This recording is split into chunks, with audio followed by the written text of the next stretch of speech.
Hey guys, Mike here. So today, I'm here to talk to you about 1985's Cocoon, starring Don Amish as Art Selwyn. In Cocoon, when a group of trespassing seniors swim in a pool full of alien egg cocoons, they find themselves filled with youthful vigour. And so we have Cocoon. So guys, today's movie was requested by one of my subscribers, Barbarian Orc, along with a fair few other films as well, which I'm going to try and get to at some point. And before watching the movie, I hadn't seen it before, nor did I really know anything about it. But you know what, I went into this one with fairly high hopes for it. For one, because this movie was requested by someone else, and also when I told my parents I'd be watching this movie, they said that this movie was quite enjoyable. So I went into this one expecting good things. So, what did I think of Cocoon? Well, one thing I did like was the fact that there wasn't really a lead for this film. And the only reason I say this movie stars Don Amish is because, well, he has top billing. And because I usually introduce my videos with saying who this movie stars. But in actual fact, this movie doesn't really star anyone. Because it's not from one person's particular perspective. Though you could argue the majority of the movie is focused around the senior citizens and how they're coping with the situations of this film. But for the most part, this movie doesn't really have a lead. And I would say the characters were likeable. And this movie does bring up some interesting points about morality. Whether or not we should accept it's our time and whether we should just kind of let go, or whether we should really just hold on and try and live life to the fullest. And these questions are explored within this film. And the movie does a nice job of balancing this serious subject matter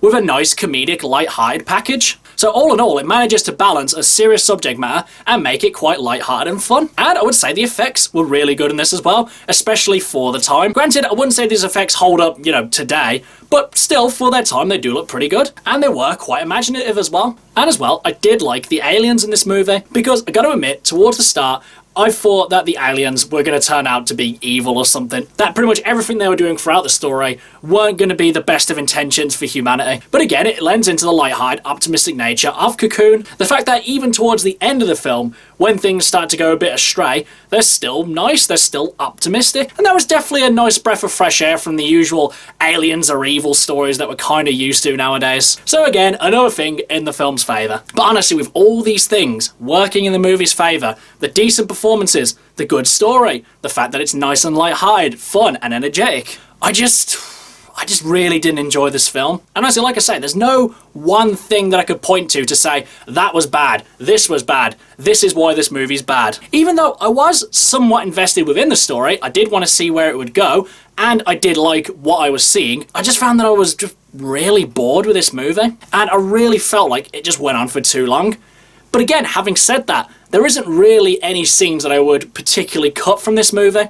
The one thing I would really say that I didn't agree with, and it's not really the movie's fault per se, is the fact that Don Amish won an Oscar for his performance in this film. Now, again, I'm not saying that he was terrible in this movie, but I wouldn't say this performance was particularly Oscar-worthy. Also, having said that as well, I had a look at the other nominees for the Best Supporting Actor in the year that he won it, and I haven't actually seen any of those other movies. So actually I can't really say whether or not he deserved to win out of those people. But at the same time, it's not terrible that he won an Oscar. I'm not going to be like, no, he should not have won an Oscar. What an absolute outrage. They should just cancel the Oscars.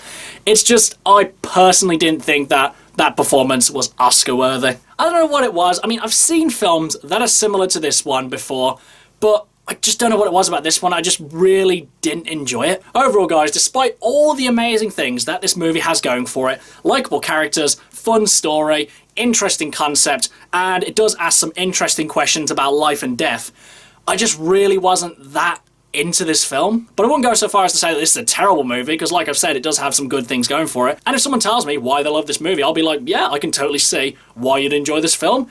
It's just for me personally, like I said, I just wasn't really that into this one. But do I think you guys should watch this one?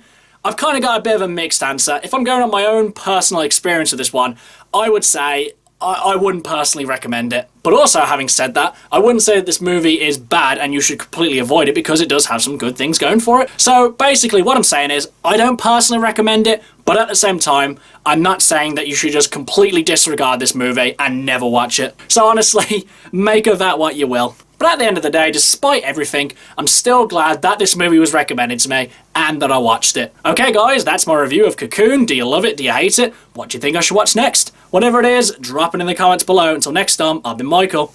See ya!